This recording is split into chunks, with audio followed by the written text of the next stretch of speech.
I tried to say goodbye, but she held me like the universe was ending. Whispers from the singularity. The rain shouldn't have been possible on Helios Outpost. The massive structure, suspended in the thermosphere of the gas giant Kronos, was protected by atmospheric shields and weather regulators that had functioned perfectly for 15 years. Yet massive droplets pounded against the observation dome, creating a symphony of strange percussion that echoed through the station's corridors. Nadia Varin, chief of security for Helios, watched the impossible weather with narrowed eyes. Her dark skin contrasted sharply with the silver of her uniform as she pressed a hand against the transparent aluminum, feeling the vibrations of impact. 3 years of unexplained phenomena had made her wary of coincidences, especially today. Chief Varin, the station's AI announced, its voice carefully modulated to sound like a baritone lounge singer from centuries past. There's an unscheduled arrival at Docking Bay 4. Nadia didn't turn away from the window. I know, crooner. Shall I alert the response team? No, she said, finally turning. I'll handle this personally. The corridors of Helios seemed to stretch and contract as she walked, another impossibility she'd grown accustomed to. The station had been different since the Kronos event 3 years ago, since the day the quantum research vessel Pathfinder had been swallowed by the anomaly, taking its crew with it, taking Dominic Reed with it. When she reached Docking Bay 4, the airlock was already cycling. Red warning lights bathed the chamber in crimson, and Nadia's hand settled instinctively on her pulse pistol. The sensors indicated a single life form aboard the small shuttle that had docked, unauthorized, unscheduled, and seemingly appearing from nowhere. The airlock hissed open, and a figure stumbled through. Nadia's breath caught in her throat. It wasn't possible. Dominic Reed stood before her, looking exactly as he had 3 years ago, minus the neatly trimmed beard he'd maintained. Now his face was covered in wild, unkempt growth, and his once pristine research uniform was tattered and stained with substances she couldn't identify.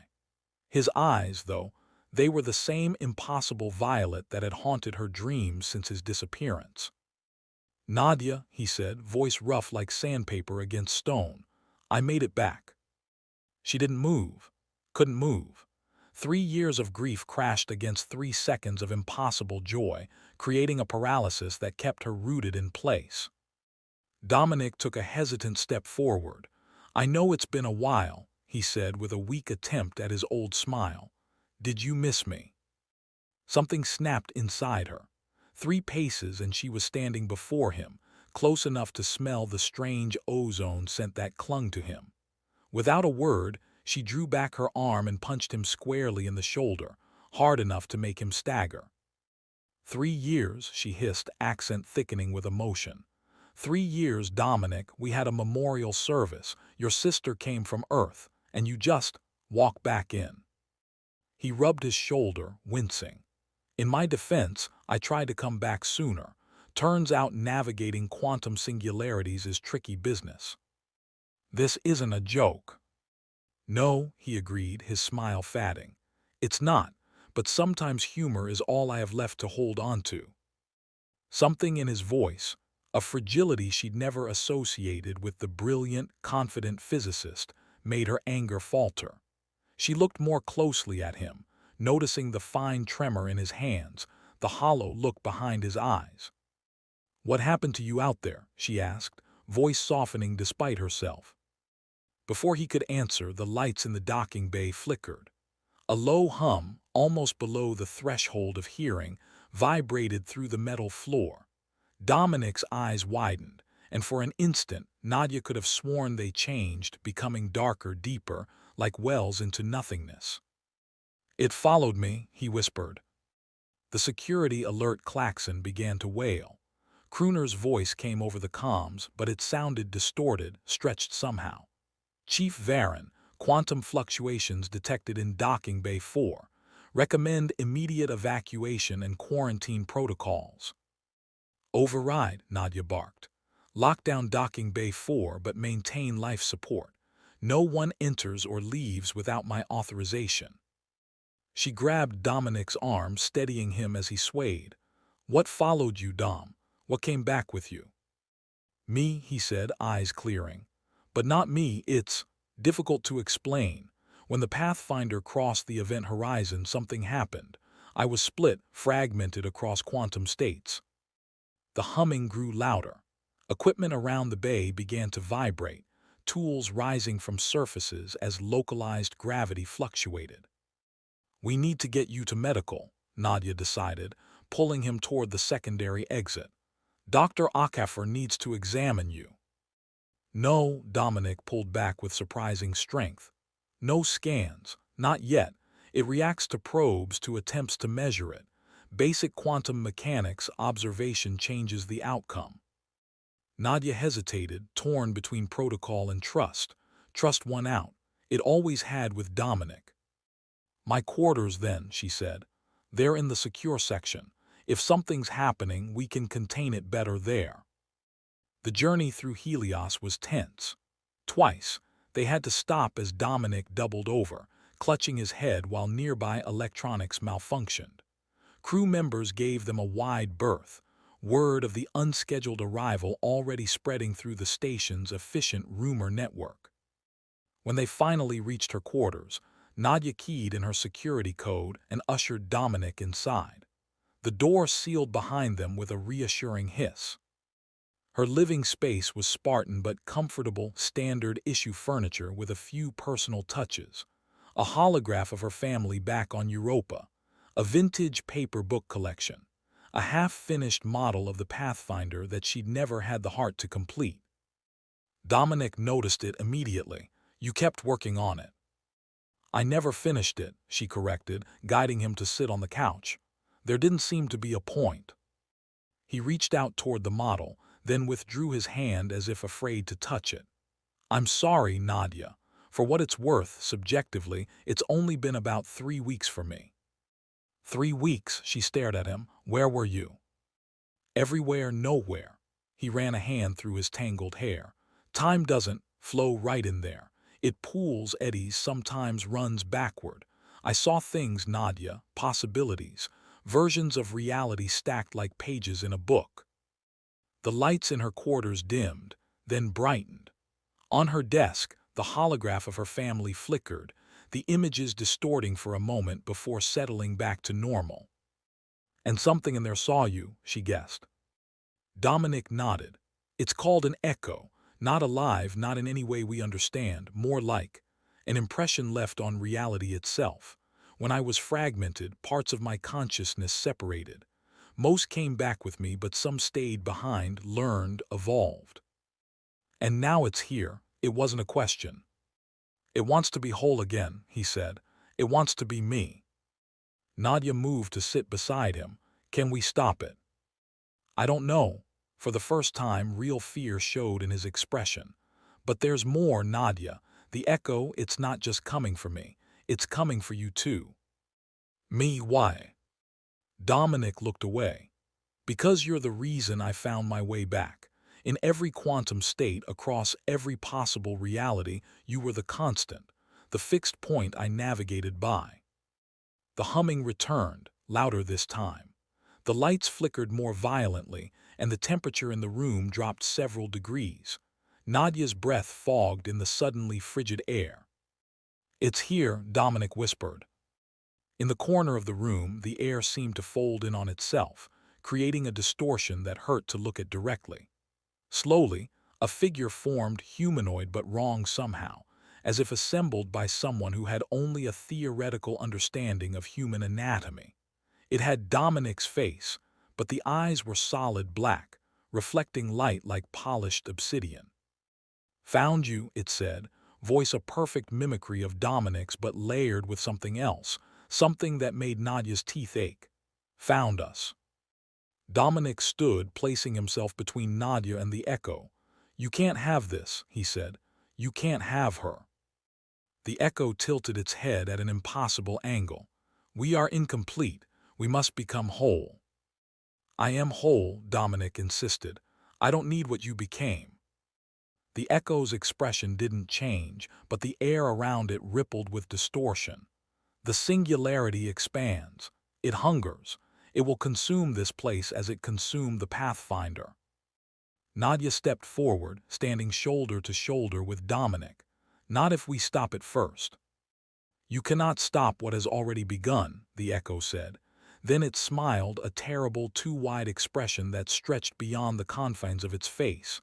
But you can join us, both of you, together. The distortion around the Echo pulsed outward, washing over them like a wave of cold static. For an instant, Nadia really saw what lay beyond, within the singularity that had swallowed the Pathfinder. Endless reflections of reality, each slightly different, each containing versions of herself and Dominic, linked across dimensions by connections she couldn't comprehend. Then the wave passed, and the Echo was gone, leaving only a lingering chill and the faint smell of ozone. Dominic collapsed onto the couch, trembling violently. "It's getting stronger," he gasped. "Every time it manifests, it learns more, adapts more." Nadia sat beside him, mind racing. "We need to understand what we're dealing with. If this Echo is part of you, maybe there's a record of what happened on the Pathfinder." The ship was lost in the singularity. Was it? Nadia moved to her console, fingers flying over the interface. "Crooner, access deep space telemetry for the past 72 hours. Look for any trace of the research vessel Pathfinder." "Searching," Crooner replied, voice normal again now that the Echo had departed. "Telemetry indicates a partial signal match. A vessel registering as the Pathfinder is currently in orbit around the outer moon of Kronos, designation Theia." Dominic's head snapped up. "That's impossible." "Says the man who returned from a quantum singularity," Nadia countered. She pulled up the sensor data, displaying a grainy image of a vessel, broken, twisted, but recognizable as the Pathfinder. "I think the Echo didn't just bring you back. It brought everything back." "Then the answers we need might still be on board," Dominic said, a spark of his old determination returning to his eyes. "My research, my data, if we could access it, we might find a way to close the breach, to send the Echo back." "Or to heal your fracture," Nadia suggested quietly, "to make you whole again without becoming what the Echo wants." Their eyes met, and for a moment Nadia saw the man she had known before the Pathfinder was lost, brilliant, stubborn, and unflinchingly brave in the face of the unknown. "We'll need a shuttle," he said, "and weapons. The Echo won't let us go without a fight." "I'm the chief of security," Nadia reminded him with a grim smile. "Weapons are my specialty." Outside her quarters, the impossible rain continued to drum against the station, each drop heavier than the last, as if the very fabric of reality was leaking through the barriers between dimensions. They had until morning to prepare. After that, they would venture into the graveyard of quantum possibilities that once was the Pathfinder, seeking answers that might save them all, or tear the last threads of their reality apart. In her pocket, Nadia's communicator vibrated with an incoming message. The display showed no sender, just 5 words that made her blood run cold. "I remember what you forgot. The fractured self." The shuttle bay hummed with nervous energy as Nadia prepared their vessel for departure. Helios Station's maintenance crew had given the small craft a perfunctory inspection, their faces tight with concern. Nobody said what everyone was thinking. This mission was suicide. Dominic stood by the viewport, watching the impossible storm rage against the station's outer dome.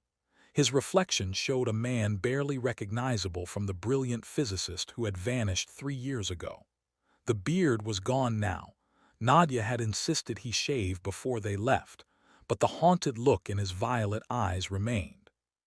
"Pre-flight checks complete," Nadia announced, her security uniform exchanged for a reinforced expedition suit. The pulse rifle strapped to her back hummed with latent energy. "Crooner has cleared us for departure in 15 minutes. "Thank you," Dominic said quietly, "for believing me, for helping." Nadia's expression softened momentarily. Don't thank me yet. We still need to survive whatever's waiting on that ship. The shuttle's onboard systems flickered to life as they boarded, displays glowing with soft blue light. As Nadia took the pilot's seat, Dominic settled beside her, fingers dancing across the navigation console. Plotting course to Theia, he said.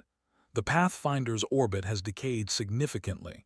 We'll need to be careful on approach. From overhead speakers, Crooner's velvet baritone filled the cabin. Shuttle Hermes, you are cleared for departure. Chief Varon, Director Ramirez requests you reconsider this mission. The quantum fluctuations around the Pathfinder are increasing. Noted, Nadia replied, hands steady on the controls. But we're going anyway. The docking clamps released with a resonant clang, and the shuttle slipped free of Helios, thrusters pushing them gently away from the massive station. Through the viewport, they watched the impossible rain streak across the dome's surface, drops elongating unnaturally as if time itself was stretching. It knows we're coming, Dominic murmured. The journey to Theia took 3 hours, passed mostly in silence. Occasionally, the shuttle's instruments would spike, quantum particles dancing in patterns that defied conventional physics. Each time, Dominic would tense, eyes darting to shadows that weren't quite there. When they finally cleared Theia's meager atmosphere, the Pathfinder came into view. Gods, Nadia whispered. The research vessel hung in orbit like a broken toy. Its sleek hull was fractured, sections phasing in and out of visible reality.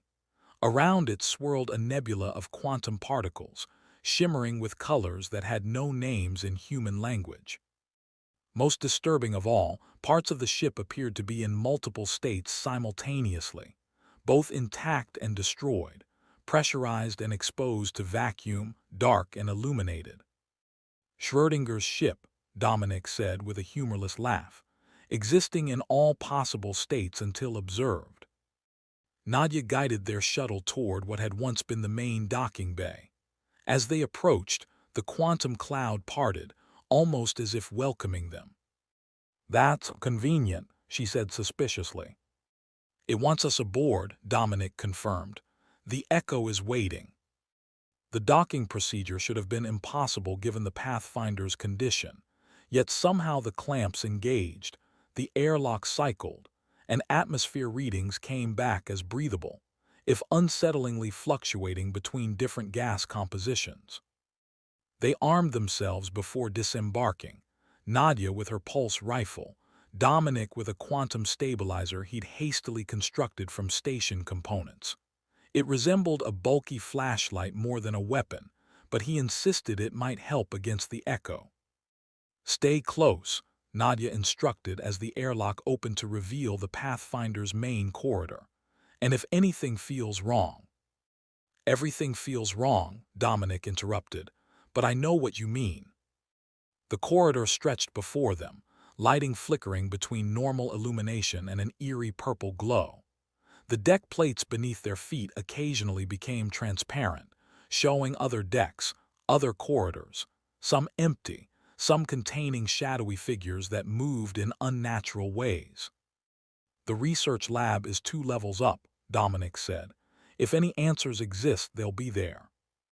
They moved cautiously through the ship, each step bringing new impossibilities. In one chamber, furniture floated weightlessly despite gravity readings remaining normal. In another, they found a hydroponics bay where plants grew backwards, flowers folding into buds that retreated into stems. Most unnerving were the echoes of the crew, not just Dominic's echo, but fragments of everyone who had been aboard when the Pathfinder crossed the event horizon. Ghostly figures going about routines from 3 years ago, oblivious to the intruders or the ship's condition. They're not real, Dominic whispered as they passed the spectral image of his former research assistant endlessly typing at a console that no longer existed. Just quantum impressions, like photographs in time. The humming that had pursued them on Helios grew stronger as they ascended toward the lab. By the time they reached the door marked Quantum Research Division, It had become a physical presence, making their teeth vibrate and vision blur. The door slid open at their approach, revealing a laboratory both pristine and devastated. Equipment lay shattered across workstations, yet data screens still flickered with information. In the center of the room stood a cylindrical chamber, the quantum containment unit that had been the heart of Dominic's research. And beside it, waiting, was the Echo. It had evolved since their encounter on Helios. Now it appeared more substantial, its features an uncanny replica of Dominic's, save for those black, reflective eyes. It wore what looked like Dominic's old research uniform, but the fabric rippled with equations and symbols that wrote and rewrote themselves continuously. "You came home," the Echo said, its voice resonating on multiple frequencies. "We knew you would." Nadia raised her rifle. "We came to end this." The Echo's expression didn't change, but the air around it distorted with something like amusement. "End? No, transform, evolve, become." Dominic stepped forward, quantum stabilizer held before him like a talisman. "What do you want?" "To be whole," the Echo replied. "To be real." It gestured around the lab. "I've preserved your work, your research, your breakthrough." "My mistake," Dominic corrected bitterly. "No," the Echo said, moving toward the containment unit. Inside, a swirling vortex of particles coalesced and separated in endless patterns. "Not a mistake, an evolution. You sought to harness quantum states as an energy source. Instead, you created a doorway." "A doorway to what?" Nadia demanded. "To everything," the Echo replied. "Every possibility, every path not taken." It looked at Dominic. "Do you remember the moment of fracture, when you were everywhere at once?" Dominic's hand trembled. "No, I lost that memory." "I kept it safe for you," the Echo said. "I remember what you forgot, the beauty of it, the freedom." The quantum vortex in the containment unit pulsed brighter, and throughout the ship, reality flickered. Nadia caught glimpses of other versions of the Pathfinder, one where it had never entered the anomaly, one where it had been completely destroyed, one where it had returned triumphant with breakthrough discoveries. "This isn't stable," Dominic warned. "The fractures between states are growing. If they collapse completely, then everything becomes possible," the Echo finished, "including us becoming whole again." "No," Dominic said firmly. "I won't merge with you. I've seen what you've become, what I could have become. It's not who I am anymore." The Echo's face twisted in a grimace that looked almost human. "You can't deny your own nature. I am your potential unleashed. I am what you would be without fear, without limitation." "Without humanity," Nadia countered. "You're a reflection, not a person." The Echo turned those obsidian eyes toward her. "And you, what are you to him? The anchor he used to find his way back, the constant across quantum states." It stepped closer. "Do you know why he returned? What he sacrificed to be here?" Before she could respond, the ship shuddered violently. Warning alarms blared as the quantum containment field fluctuated. "The singularity is expanding," the Echo said calmly. "Soon it will engulf this ship, then Theia, then Helios. Everything will exist in all states simultaneously." Dominic moved to a console, fingers flying across controls. "The field is collapsing. We need to stabilize it or the quantum cascade will be unstoppable." Nadia kept her rifle trained on the Echo. "How?" "The original experiment," Dominic explained hurriedly. "It was designed to collapse quantum possibilities into a single energy state. If I can reverse the polarity—" "You'll destroy what I've become," the Echo interrupted. "You'll erase me from existence." "I'll save everyone else," Dominic countered. The Echo's form became less distinct, edges blurring as it moved with impossible speed. Before Nadia could fire, it had seized Dominic, dragging him toward the containment unit. "See what I remember," it hissed. "See what you really are." Their hands touched the swirling vortex together, and Dominic screamed, a sound of both agony and revelation. The quantum particles swarmed around them, creating a bridge between human and echo. Nadia fired her rifle, but the beam passed harmlessly through the quantum field. Dominic. Inside the maelstrom, Dominic's expression shifted from pain to wonder. "I remember," he gasped. "The moment of fracture, I remember everything." The echo's voice emerged from the vortex, strangely gentle now.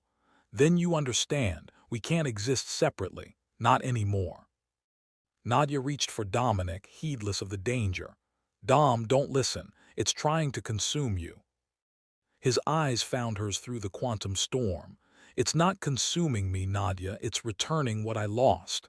He reached out his free hand to her. "But I need you. I need what brought me back."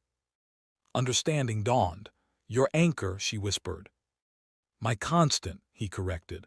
"Across every quantum state, every possibility, you were always there. That's how I found my way home." The ship groaned as reality buckled around them. The containment field was failing completely now, the boundary between states dissolving. Nadia made her decision. She took Dominic's outstretched hand, and instantly the quantum particles surrounded her too, a sensation like being unmade and remade with each heartbeat. Through the swirling energy she saw everything, every path Dominic's life could have taken, every version of herself that existed across quantum states. In some, they had never met. In others, they had built lives together. In all of them, a connection existed, tethering them across the multiverse. "How do we fix this?" she asked, her voice strange even to her own ears. "Not by destroying the echo," Dominic replied. "By accepting it, integrating it."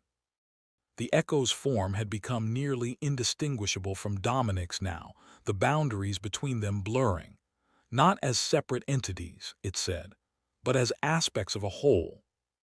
Dominic nodded. "I understand now. The mistake wasn't creating the doorway, it was trying to close it completely. We need balance, not elimination." His hands moved within the quantum field, manipulating energy patterns that Nadia could somehow perceive but not comprehend. The vortex began to contract, not violently, but with purpose. "I'm recalibrating the field," Dominic explained. "Not to collapse all possibilities, but to stabilize them, to allow movement between states without fracture." The echo seemed to smile, a genuine expression now, reflecting Dominic's own determination. A bridge, not a barrier. Around them, the ship began to heal, reality settling into a single coherent state. The ghostly crew members faded, the impossible geometries resolved themselves, and the humming that had pursued them since Helios finally quieted. The quantum particles surrounding them gradually dispersed, returning to the containment unit. As they did, the echo faded, not vanishing completely, but merging partly with Dominic and partly with the stabilized quantum field. When it was over, Dominic stumbled back from the containment unit, nearly collapsing. Nadia caught him, her own body feeling strangely weightless. "Did it work?" she asked. Dominic looked down at his hands, then at the now calmly pulsing quantum field in the containment unit. "Yes, the fracture is healed, both in me and in reality." "And the echo?" "Part of me now," he said, touching his chest, "and part of this." He gestured to the containment unit, a bridge between states, not a broken fragment. The ship systems returned to normal operation around them, lights stabilizing, gravity equalizing. Through the laboratory viewport, they could see the quantum cloud around the Pathfinder dissipating, revealing a vessel damaged but whole, existing in a single, coherent state. "We should get back to Helios," Nadia said. "Let them know the threat is contained." Dominic nodded but hesitated before moving toward the door. "Nadia, what I saw in there, what we both saw about the connections between us across quantum states." She met his gaze steadily. "I saw it too. In every reality where I existed, you were there. Maybe not always with me, but always connected. That's how I found my way back." Nadia took his hand, feeling the solidity of it, the realness that the echo had lacked. "Then let's not waste this reality." Outside the viewport, Thea's surface glistened with the reflected light of Chronos, the gas giant a swirl of impossible colors. But for once, the impossibility didn't feel threatening, just another mystery waiting to be understood. As they made their way back to the shuttle, Dominic paused in the corridor, looking back at his former ship. "Do you think I'll hear it again? The echo?" "Probably," Nadia admitted, "but not as something separate from you, as a reminder of what I could have become." She shook her head, "Of how you found your way home." The Pathfinder hummed around them, a single note now instead of the discordant chorus it had been. Stable, whole. As they stepped into the airlock, Dominic squeezed Nadia's hand. "I promise," he said quietly, "I won't leave again." And as the airlock cycled and the shuttle prepared to carry them back to Helios, the quantum field in the laboratory pulsed once more, not in threat, but in acknowledgement. A bridge between what was and what could be, anchored by the constants that remained true across all possible realities.